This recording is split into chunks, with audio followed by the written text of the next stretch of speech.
Roger Federer has begun his search for his 100th ATP Tour title at the Dubai Tennis Championships, defeating veteran German Philipp Kohlschreiber. The Swiss dominated play with his first serve and only lost one first service point in the first set. But Kohlschreiber broke in his first return game of the second set en route to levelling. Federer, though, broke Kohlschreiber again to hold a 3-0 lead and didn't look back, winning 6-4, 3-6. He'll face Fernando Verdasco in round 2. Champion Roberto Bautista Agut begun the defence of his Dubai tennis title with a comfortable straight sets win over Indian wildcard Ramkumar Ramanathan. The Spaniard hit a forehand winner on his way to breaking serve in the first set, and a forehand volley helped the Spaniard on his way to the second set, which he wrapped up with another forehand winner to take the match 6-4, 6-3. Next up for last year's champion is Nicolas Basilashvili.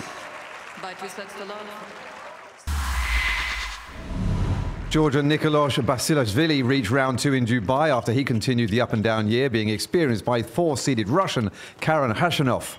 The first Georgian player ever to win an ATP tournament, Basilashvili edged a tight first set before going on to dominate the second.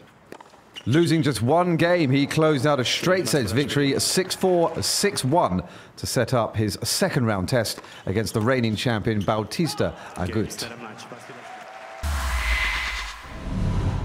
Paris Saint-Germain will continue the defence of their French Cup title this evening as the Ligue 1 front-runners play host to Dijon at the Parc des Princes.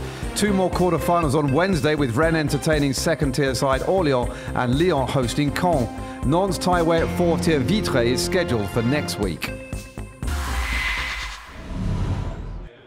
Air accident investigators in Britain confirmed on Monday that the plane that went down killing Argentine footballer Emiliano Sala had not been licensed for commercial use. The US-registered single-seater Piper Malibu crashed into the English Channel whilst flying from the French city of Nantes to Wales last month. The radar information we have is quite detailed, and it shows the aircraft in a turn through about 180 degrees. And in that turn, the aircraft descended, and then towards the end of the turn, it climbed again. And that's the last information we have from the radar. So what we'll be trying to do is to see if we can get some of the evidence from the wreckage at the seabed to see if we can connect that last radar information with the way the aircraft hit the surface of the sea, to see whether or not that we can describe in greater detail the final moments of the flight. Senior Inspector of Air Accidents Geraint Herbert also confirmed previous reports that the British pilot of the plane, David Ibbotson, didn't have a licence to carry fare-paying passengers. The pilot had a private pilot's licence. And we'll be looking at the licensing and the validity of the license as part of our investigation. But the problem we have at the moment is that his license was lost with the aircraft, and the license would be the primary source of information for the validity. So we're having to try and find that information elsewhere at the moment.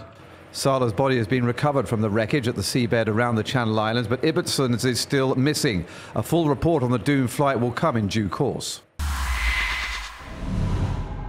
The relegation battle takes precedence tonight on the first night of a full midweek schedule of fixtures in the English Premier League. Wednesday, meanwhile, switches attention to the title fight, with leaders Liverpool entertaining Watford and the newly crowned League Cup winners Manchester City at home to West Ham United. The trial of former Barcelona president Sandro Rosell started at Madrid's National High Court on Monday. Rosell, who presided over Barcelona for 4 years until 2014, is standing trial on charges of money laundering and belonging to a criminal organisation. After the first day, Rosell's lawyer expressed concern about his client getting a fair trial. If the magistrates' court consider they are in a position to be impartial and fair, despite having kept Sandro Rosell imprisoned, then we trust in justice, and we trust that there will soon be an acquittal and that he will be released. While Monday's proceedings were dominated by legal argument, Rosell is expected to testify on Tuesday and give his version of events. Fernando Gaviria gave UAE Team Emirates a victory on home soil on Monday in stage 2 of the inaugural UAE Tour. Crosswinds temporarily split the peloton in the 184-kilometre trek from Yas Mal to the Abu Dhabi breakwater, but it was back together again by the time Colombian Gaviria was led out by Alexander Kristoff. He then held off former teammate Elia Viviani in a bunch sprint. Primoz Roglic retains the overall lead.